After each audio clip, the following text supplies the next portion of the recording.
Krishna. Hare Krishna. We're here again to read from the Grantaraj Srimad iPad Gita. iPad, the Srimad Bhagavatam. Continue with the prayers of Queen Kunti. Nice to see you all. Hare Krishna. Om Namo Bhagavate Vasudevaya. Om Namo Bhagavate Vasudevaya. Om Namo Bhagavate Vasudevaya. Canto 1, Chapter 8, Text 21. Let me therefore offer my respectful obeisances unto the Lord, who has become the son of Vasudeva, the pleasure of Devaki, the boy of Nanda, and the other cowherd men of Vrindavan, and the enlivener of the cows and the senses. Purport. Well, this is I was just looking at that. Yeah, you can. Krishnaya Vasudevaya Devaki Nandayaya Cha Nanda Gopa Kumaraya Govindaya Namo Namaha. Hare Krishna, Tadas. Nice to see you. Long time. Hare Krishna. Purport. The Lord, being thus unapproachable by any material assets, out of unbounded and causeless mercy, descends on the earth as he is, in order to show his special mercy upon his unalloyed devotees and to diminish the upsurges of the demoniac persons. Queen Kunti specifically adores the incarnation or descent of Lord Krishna above all other incarnations, because in this particular incarnation he is more approachable. In the Ram incarnation, he remained a king's son from his very childhood, but in the incarnation of Krishna, although he was the son of a king, he at once left the shelter of his real father and mother, King Vasudeva and Queen Devaki, just after his appearance, and went to the lap of Yashoda Maya to play the part of an ordinary cowherd boy in the blessed Vrajabhumi, which is very sanctified because of his childhood pastimes. Therefore, Lord Krishna is more merciful than Lord Ram. He was undoubtedly very kind to Kunti's brother Vasudeva and the family. Had he not become the son of Vasudeva and Devaki, Queen Kunti could not claim him to be her nephew and thus address Krishna in parental affection. But Nanda and Yashoda are more fortunate because they could relish the Lord's childhood pastimes, which are more attractive than all other pastimes. There is no parallel to his childhood pastimes as exhibited at Vrajabhumi, which are the prototypes of his eternal affairs in the original Krishna Loka, described as the Chintamani Dham in the Brahma Samhita.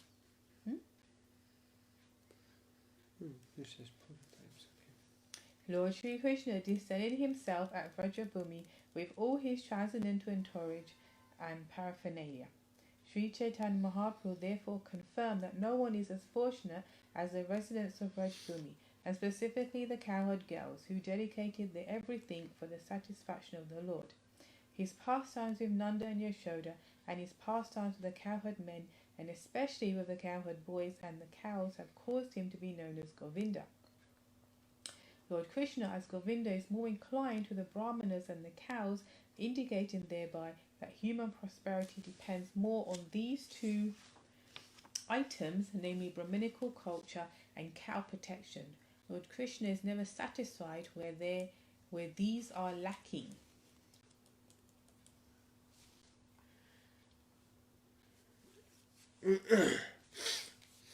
My respectful obeisances unto you, O Lord, whose abdomen is marked with a depression like a lotus flower, who are always decorated with garlands of lotus flowers, whose glance is as cool as the lotus, and whose feet are engraved with lotuses.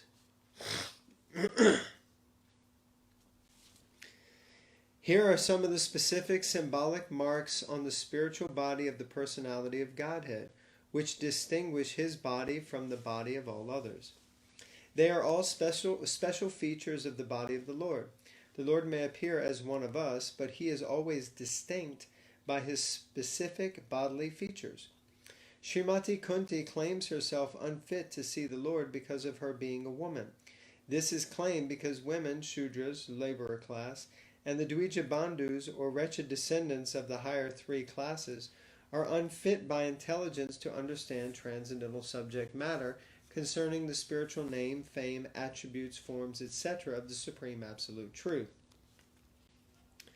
Such persons, although they are unfit to enter into the spiritual affairs of the Lord, can see him as the Archa-Vigraha, who descends to the material world just to distribute favors to the fallen souls, including the above-mentioned women, Shudras, and Dvija Bandhus.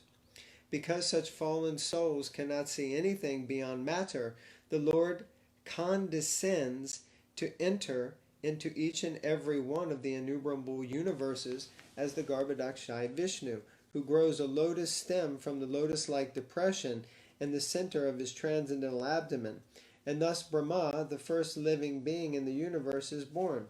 Therefore, the Lord is known as Pankajanabi.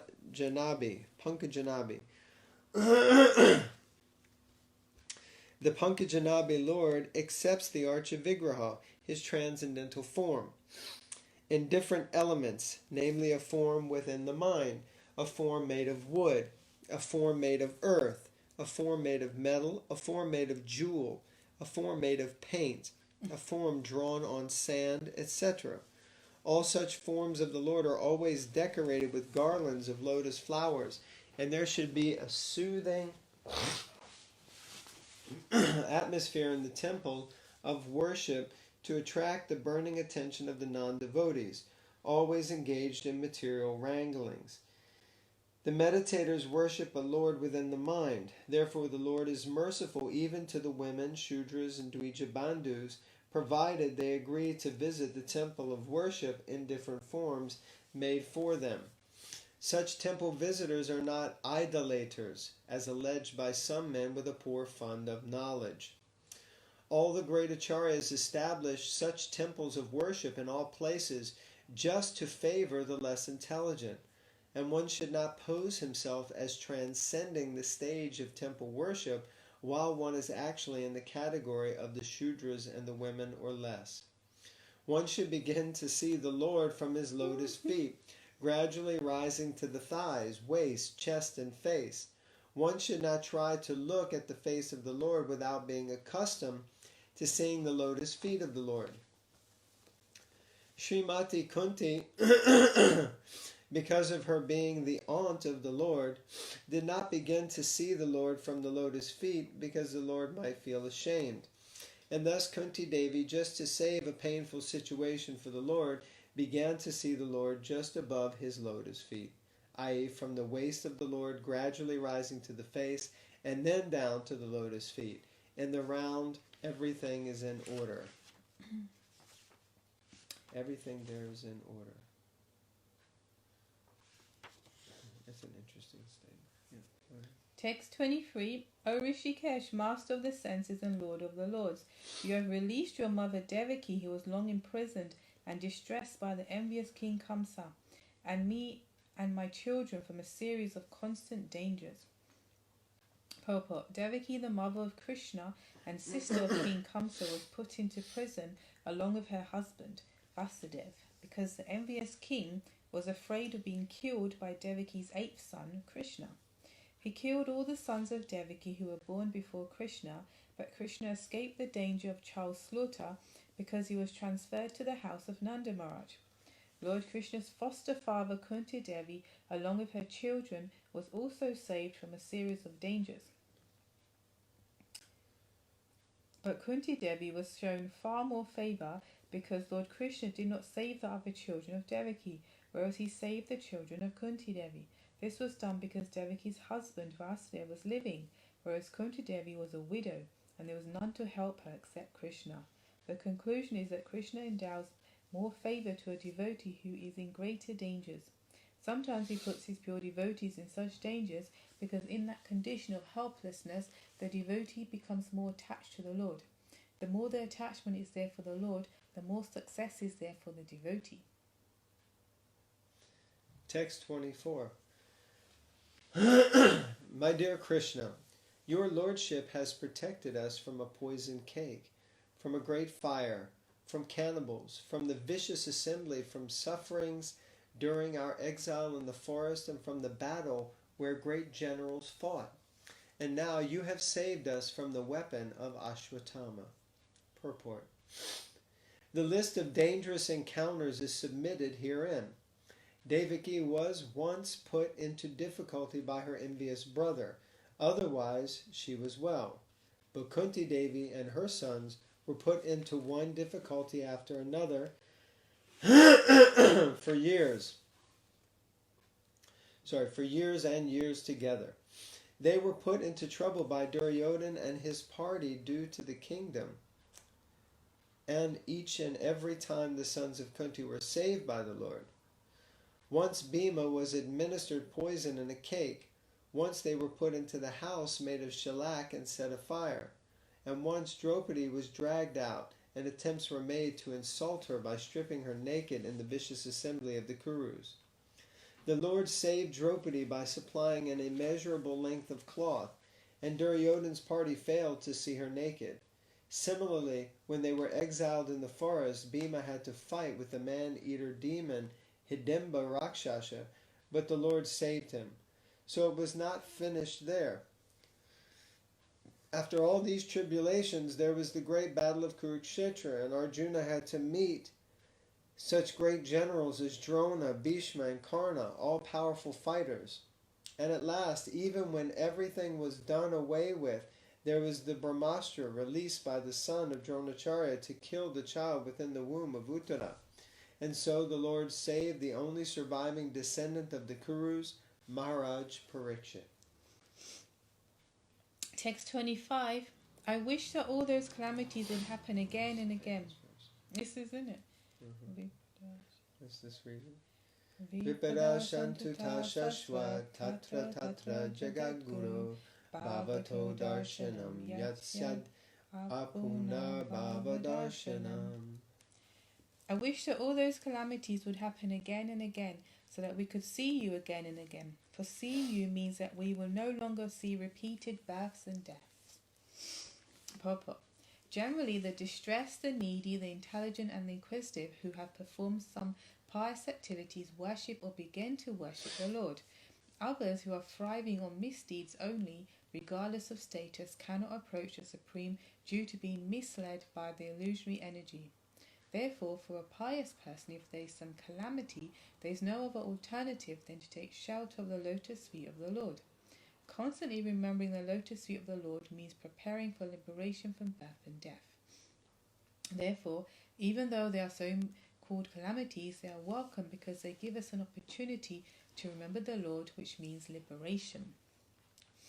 One who has taken... One who has taken shelter of the lotus feet of the Lord, which are accepted as the most suitable boat for crossing the ocean of nescience, can achieve liberation as easily as one leaps over the holes made by the hoofs of a calf. Such persons are meant to reside in the abode of the Lord, and they have nothing to do with a place where there is danger in every step. This material world is certified by the Lord in the Bhagavad Gita as a dangerous place full of calamities. Less intelligent persons prepare plans to adjust to those calamities without knowing that the nature of this place is itself full of calamities. They have no information of the abode of the Lord, which is full of bliss and without trace of calamity. The duty of the same person, therefore, is to be undisturbed by worldly calamities, which are sure to happen in all circumstances. Suffering all sorts of unavoidable misfortunes, one should make progress in spiritual realization, because that is the mission of human life. The spirit soul is transcendental to all material calamities. Therefore, the so-called calamities are called false. A man may see a tiger swallowing him in a dream, and he may cry for this calamity. Actually, there is no tiger, and there is no suffering. It is simply a case of dreams. In the same way, all calamities of life are said to be dreams. If someone is lucky enough to get in contact with the Lord by devotional service, it is all gain. Contact with the Lord by any one of the 9 devotional services is always a forward step on the path going back to Godhead. Text 26. My Lord, your lordship can easily be approached, but only by those who are materially exhausted. This is another famous verse. Let's read it. Janmaishwarya Shruta Shri Bir Edamana Madapumam Naivarhat Abidatumbai Tvam Akinchana Gocharam.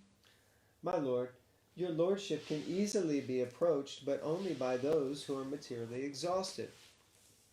One who is on the path of material progress, trying to improve himself with respectable parentage, great opulence, high education, and bodily beauty, cannot approach you with sincere feeling. Purport. Being materially advanced means taking birth in an aristocratic family and possessing great wealth and education and attractive personal beauty. All materialistic men are mad after possessing all these material opulences, and this is known as the advancement of material civilization. But the result is that by possessing all these material assets, one becomes artificially puffed up, intoxicated by such temporary possessions. Consequently, such materially puffed up persons are incapable of uttering the holy names of the Lord by addressing him feelingly, O Govinda, O Krishna. It is said in the Shastras that by once uttering the holy name of the Lord, the sinner gets rid of a quantity of sins that he is unable to commit. Such is the power of uttering the holy name of the Lord. There is not the least exaggeration in this statement. Actually, the Lord's holy name has such powerful potency that there is a quality to such utterances also. It depends on the quality of feeling. A helpless man can feelingly utter the holy name of the Lord, whereas a man who utters the same holy name in great material satisfaction cannot be so sincere. A materially puffed up person may utter the holy name of the Lord occasionally, but he is incapable of uttering the name in quality.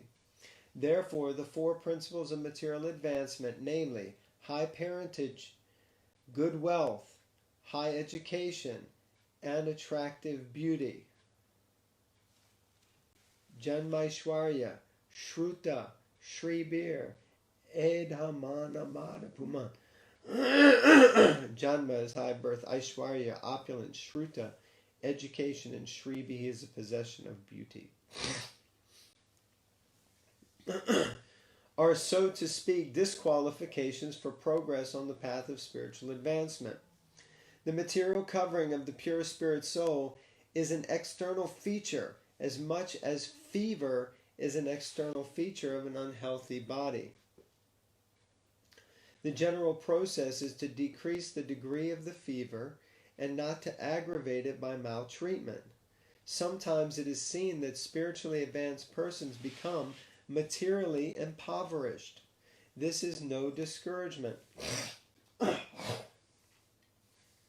On the other hand, such impoverishment is a good sign, as much as the falling of temperature is a good sign.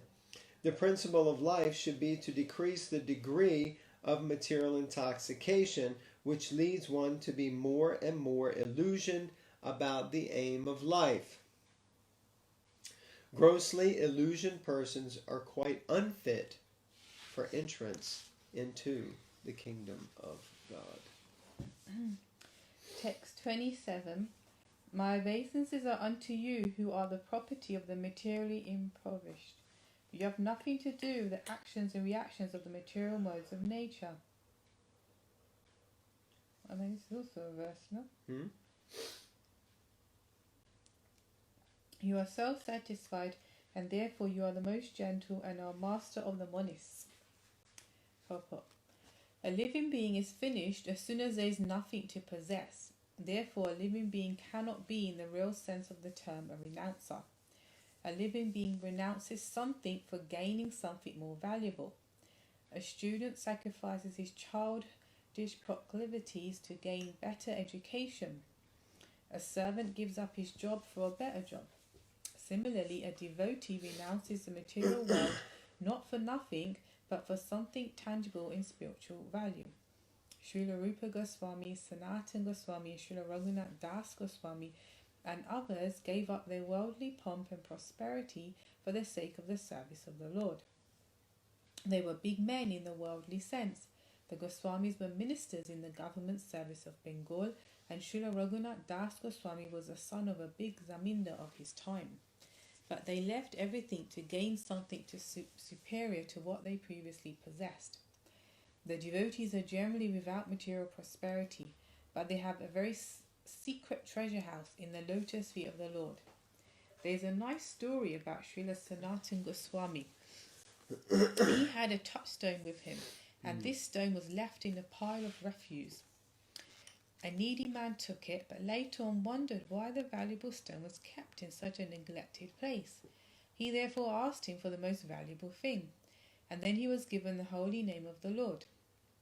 A kinchana means one who has nothing to give materially. A factual devotee or Mahatma does not give anything material to anyone because he has already left all material assets. He can, however, deliver the supreme asset, namely the personality of Godhead, because he is the only property of a factual devotee. The touchstone of Sanatana Goswami, which was thrown in the rubbish, was not the property of the Goswami. Otherwise it could not have been kept in such a place. This specific example is given for the neophyte devotees just to convince them that material hankerings and spiritual advancement go ill together. Unless one is able to see everything as spiritual in relation with the Supreme Lord, one must always distinguish between spirit and matter. A spiritual master like Srila Sanatana Goswami, although personally able to see everything as spiritual, set this example for us only because we have no such spiritual vision.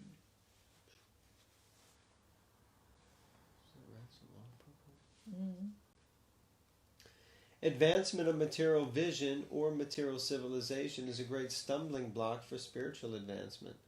Such material advancement entangles the living being in the bondage of a material body, followed by all sorts of material miseries.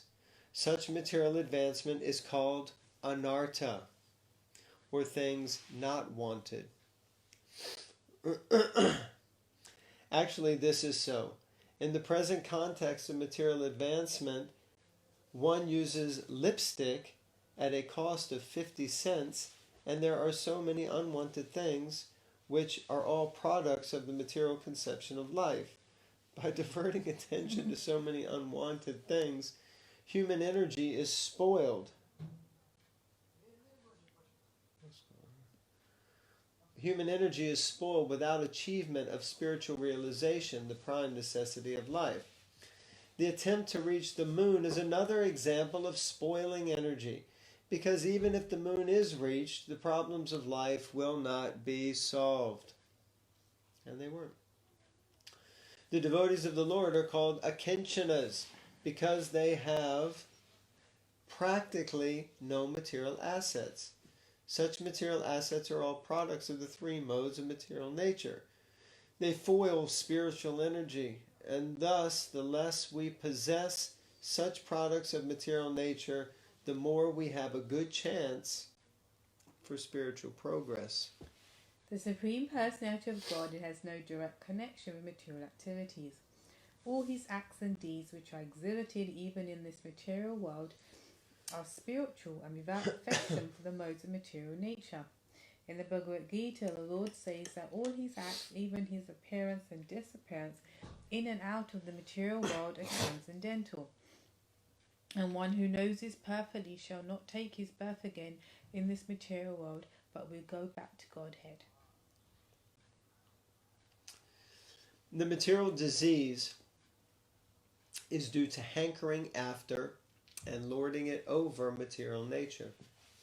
This hankering is due to an interaction of the three modes of nature, and neither the Lord nor the devotees have attachment for such false enjoyment. Therefore, the Lord and the devotees are called nivritti guna vritti. The perfect nivritti guna vritti is the Supreme Lord, because he never becomes attracted by the modes of material nature, whereas the living beings have such a tendency. Some of them are entrapped by the illusory attraction of material nature. Because the Lord is the property of the devotees, and the devotees are the property of the Lord reciprocally, the devotees are certainly transcendental to the modes of material nature. That is a natural conclusion. Such unalloyed devotees are distinct from the mixed devotees who approach the Lord for mitigation of miseries and poverty, or because of inquisitiveness and speculation. The unalloyed devotees and the Lord are transcendently attached to one another. For others, the Lord has nothing to reciprocate, and therefore he is called Atmarama, self-satisfied. Self-satisfied as he is the master of all monists, who seek to merge into the existence of the Lord. Such monists merge within the personal effulgence of the Lord called the Brahmajyoti, but the devotees enter into the transcendental pastimes of the Lord, which are never to be misunderstood as material. And text number 28, this will be the last one. My Lord, I consider your Lordship to be eternal time, the supreme controller, without beginning and end, the all-pervasive one. In distributing your mercy, you are equal to everyone. The dissensions between living beings are due to social intercourse. Purport. Kunti Devi knew that Krishna was neither her nephew nor an ordinary family member of her paternal house. She knew perfectly well that Krishna is the primeval Lord who lives in everyone's heart as the Supersoul, Paramatma. Another name of the Paramatma feature of the Lord is Kala, or eternal time. Eternal time is the witness of all our actions, good and bad, and thus resultant reactions are destined by him. It is no use saying that we do not know why and for what we are suffering. We may forget the misdeed for which we may suffer at this present moment, but we must remember that Paramatma is our constant companion, and therefore he knows everything, past, present, and future. And because the Paramatma feature of Lord Krishna destines all actions and reactions, he is the supreme controller also. Without this sanction, not a blade of grass can move. The living beings are given as much freedom as they deserve, and misuse of that freedom is the cause of suffering. The devotees of the Lord do not misuse their freedom, and therefore they are the good sons of the Lord. Others who misuse freedom are put into miseries destined by the eternal Kala. The Kala offers the conditioned souls both happiness and miseries. It is all predestined by eternal time. As we have miseries uncalled for, so we may have happiness also without being asked, for they are all predestined by Kala. No one is therefore either an enemy or friend of the Lord. Everyone is suffering and enjoying the results of his own destiny. This destiny is made by the living beings in course of social intercourse. Everyone here wants to lord it over the material nature, and thus everyone creates his own destiny under the supervision of the Supreme Lord. He is all-pervading, and therefore he can see everyone's activities, and because the Lord has no beginning or end, he is known also as the eternal time, Kala. Jai. Prayers of Queen Kunti Ki. Jai. Grantaraj Srimad Bhagavatam Ki. Jai. So just a reminder, if anyone is interested in a set of Srimad Bhagavatam, please let us know. We'll be happy to sort it out for you. Thank you very much. Hare Krishna. All Hare glories to Krishna. Srila Prabhupada.